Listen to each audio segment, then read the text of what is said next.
Babala sa publiko, magdoble ingat po sa isang modus kung saan tumatawag ang suspect at nagpapakilalang miyembro ng Gun for Hire group para maperahan ang kanyang bibiktimahin.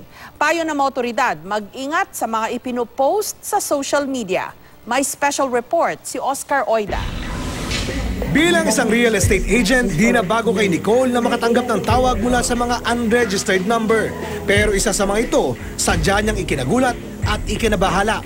Sa kanyang smartphone, na-record ni Nicole ang tawag ng isang lalaking nagpakilalang si Alex Guerrero. Ang kanyang grupo, isa raw Gun for Hire group mula Mindanao. Sa 11 minutong tawag, sinabi ng caller na may nag-i-interest umano sa buhay ni Nicole at ng kanyang pamilya. Aatras umano ang grupo sa kanilang kontrata, kapalit ng bayad mula kay Nicole. Pantustos daw ito sa nagastos ng grupo sa biyaheng papunta at pabalik ng Maynila.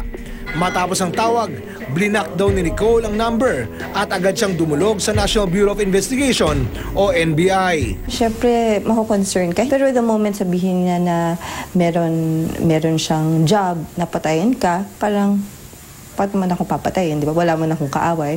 Mula Setyembre, di raw bababa sa 6 na kalintulad na reklamo ang formal lang na isampa sa NBI. Bukod pa raw dyan, ang halos araw-araw na natatanggap nila mga tawag mula sa mga umunoy na bibiktima ng ganitong modus.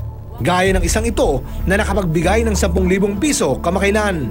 Meron na kaming successful stories dyan, successful na operations. May mga investigative techniques kasi din tayo na ini-employ para ma-identify sila. Minsan talaga nakakalusot sila.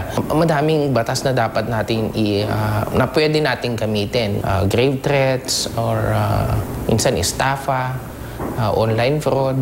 After this incident, ang daming nagsasabi na nakakuha din sila ng calls and they are mutual friends of mine. Payo ng NBI, iwasan ang pagpo-post ng personal na impormasyon sa internet, lalo na sa social media. Oras na makatanggap ng kahina-hinalang tawag, huwag daw mag-atubiling makipag-ugnayan sa NBI. Ina-advise namin kung paano nila i-assess at the same time i-preserve yung mga communication, tutulungan namin sila. Oscar Oida, GMA News.